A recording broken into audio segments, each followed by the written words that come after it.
We have on the line now, I'm told, Dr. Jeff Levy, acupuncturist of New York for pets.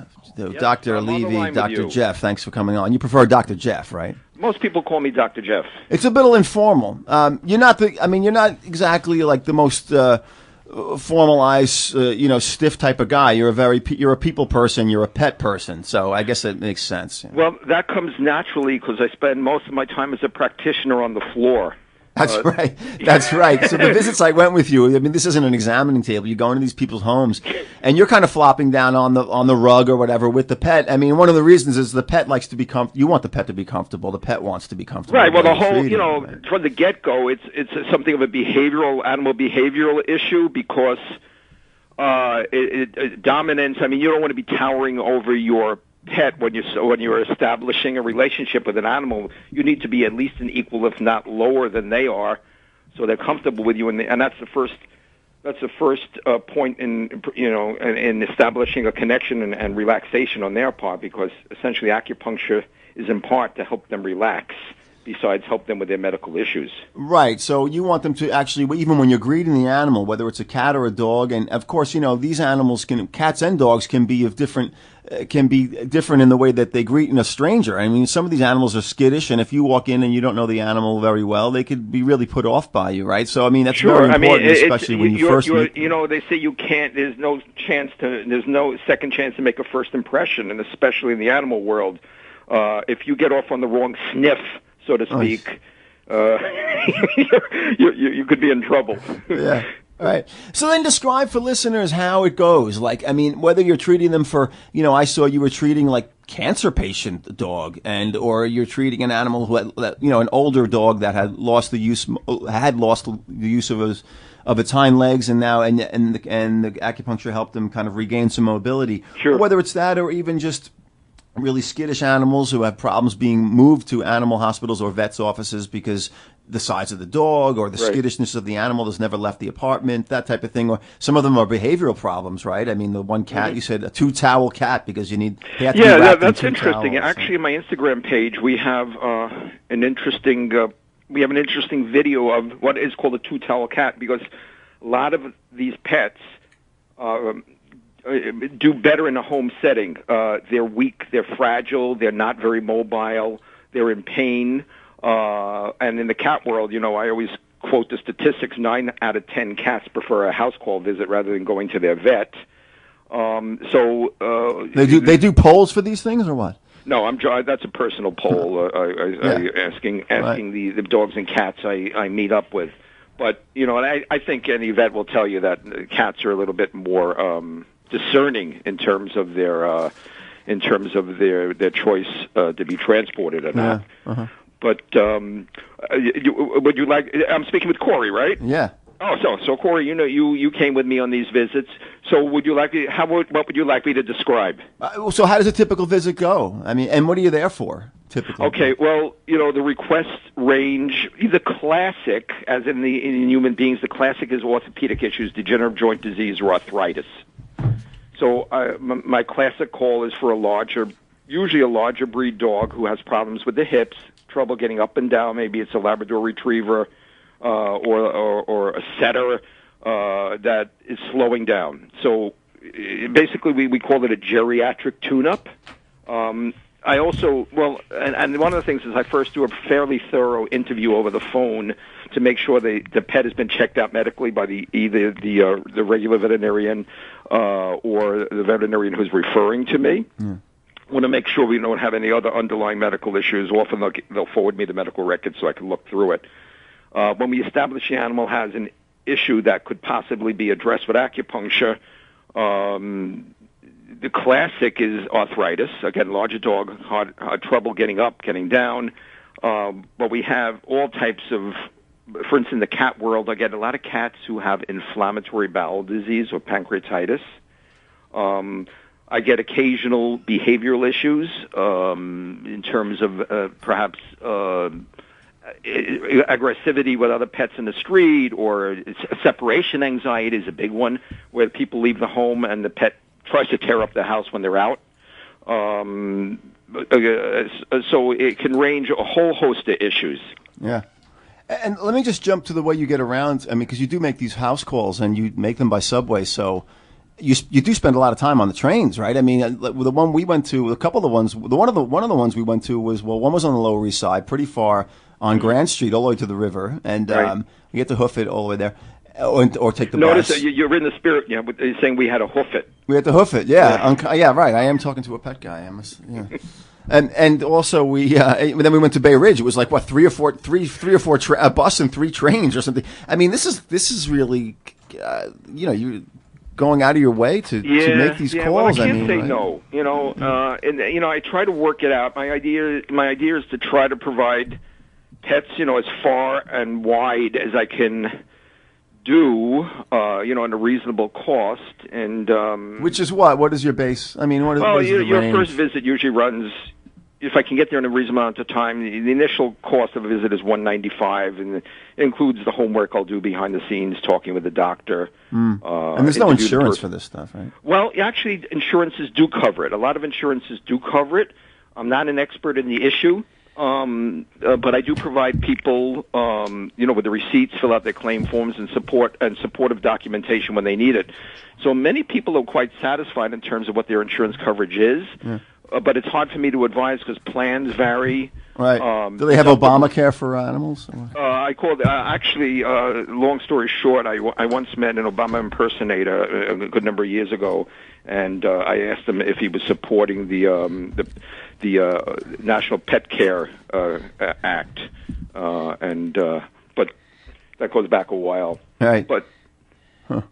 So, and I do want to mention that your love for pets and animals also takes a creative turn with Pet Rocks, your band, that you lead, you compose for. You basically write the songs. I mean, you started off doing covers and stuff, right? Yeah, like almost animal-related covers. Yeah. It started off. I was always a guitarist, garage band type Brooklyn guy, right? Yeah, Brooklyn guy in the garage in Mill Basin, and then I put the guitar away. You go to vet school. I spent some time abroad. Then I was in vet school down in northeast rural Mississippi. The Delta. And I was there, and I got very interested in the state, and I thought there'd be a wonderful idea to rediscover my blues roots there. What? And what are you, like Robert Johnson? You're going down to the crossroads here in the Delta? Yeah, I actually was out in the crossroads. And did you make the deal with the devil? I mean, is that why you're such a good musician? I don't know. I learned a lot. It was an amazing experience. To be honest, I was studying in Milan, Italy, and I got a transfer position at Mississippi State University. And it ended up being a wonderful experience, and I spent almost a year. I designed a project where I lived and worked with the catfish farmers out in the Mississippi Delta. Right. And the reason is my vet school was developing a fish health program, which I was, believe it or not, got published in twice. But they have pond health, it was called. There's flock health for chickens, but they were developing methodologies, the different types of methods for helping catfish. Yeah. So I thought it was a wonderful idea that the vet school needed that help. I moved out to the Delta, lived and worked there for about a year, and basically traveled the trails of the blues wanderers of the past. So you kind of revived your interest in music, and then you started the band. And then when I got back to New York and went into practice, I started running into these incredible musicians, far better than I will ever be. But they were all related to the pet community. So, such as, well, again, we had. They're not names, but by profession. Who did you have on various instruments? Well, we had a drummer. We've had one drummer who was a cat rescuer. We had a bass guitarist producer who's a cat rescuer. We had a sea lion trainer on vocals for a while. Did they bark or did they sing? They actually she sang. Did you have to toss them little fish like to get them to perform or something? Well, there had to be a certain type of herring, matcha herring, and it being New York and all that, Yeah. And who else? You had to get them from from where, like down on Houston Street, right? Too bad the Fulton Fish Market had closed by then. Yeah, I got the best herring from my lead singer. Right, and then we had we had a pet psychic who was read tarot cards for pets, playing percussion. Then we had a tropical fish hobbyist on base for a while. We had a zookeeper on base for a while. Wow. Naturally, there was a veterinarian. There was a dog walkers. You name it. Anybody. I So, drew in everybody other words, from the. if you had a great musician who wanted to join the band and he was a plumber, like, no, right? You have Not to be, really. No, because you needed to be drawn from the pet community, the animal welfare community. Wow. And what happened is I started this little band as a joke, and I started playing my old covers that I remember, like "I'm Gonna Buy Me a Dog" by the Monkees, and it was all tongue-in-cheek. We did La Cucaracha for the Bug Kingdom, and Octopus's Garden. You pick an animal song, Right. we tried That's it. great. Yeah. And then I bumped into Mary Tyler Moore, Bernadette Peters at an event in the park, and they came over, like, they were so enthusiastic, like 2 kids, and they said, "You guys are great." So I began to take it a little more seriously, went home, started writing songs, and the first one was Raining Cats and Dogs, and the rest is history. And somehow I was able to be invited to join the BMI Musical Theater Workshop, so I'm sort of developing a family-friendly, pet-centric musical using the music of Pet Rocks that really talks of our relationship with the pet world as well as the animal world in various ways. So all the songs on the album are really drawn from my experiences as a veterinarian. Oh, it's a veterinary pet musical. That's great. Yes. Yeah. Oh. All right. So, what do you have lined up today? Are you making calls today or tomorrow? Or yes, I have a dog with a back problem on the west side, Upper West Side, Riverside Drive. I have 2 dogs with various issues on the Upper East, but I think I end up could be in Brooklyn again tonight. I don't have my schedule in front of me, but I have about 8 calls or 6 or 7 calls lined up for the rest of the day. Yeah, Dr. Jeff Levy, this is John McDonough. How do you feel about pit bulls? I mean, they do nothing but just strike fear in me because you just read stories day after day about attacking kids and just turning on even their owners. I mean, do you get many calls for animals like that where you might have a bit of fear? To be honest, no. Personally, no, because, maybe it's the level of stewardship or pet ownership that I work with, because the people that call me, are really good pet owners, and they're very responsible people, and somewhat sophisticated when they're choosing acupuncture. And I do treat various pit bulls, and they're some great patients. There's one on my Instagram now. That dog is 110 pounds, but she's a gentle giant, sort of gentle giantess. So luckily, I haven't run into that particular issue.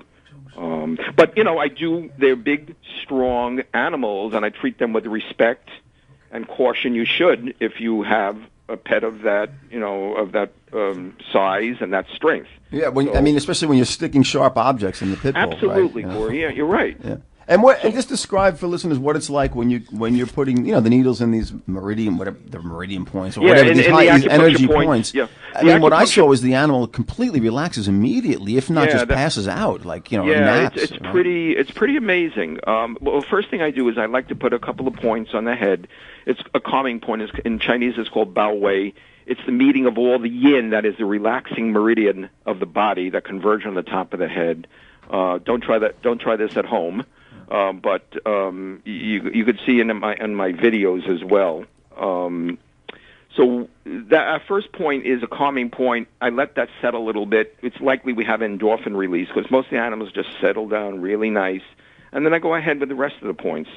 And a lot of points deal with arthritis. Many of the points deal with kidney. In the Eastern paradigm of medicine, the kidneys are very, very important in terms of they're associated with orthopedics and life force. So we use a lot of quote-unquote kidney points. It's the same thing in human acupuncture. But first we put in a couple of calming points so to get those endorphins flowing, relax our patient, and then we get to work with the other needles. Dr. Jeff, this is Maliki McCourt.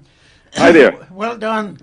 That is beautiful. And the effect of what people don't have. New York can be a very lonely place, and so many people have pets, and they just seem to take the place of family that are gone, and so on and so forth.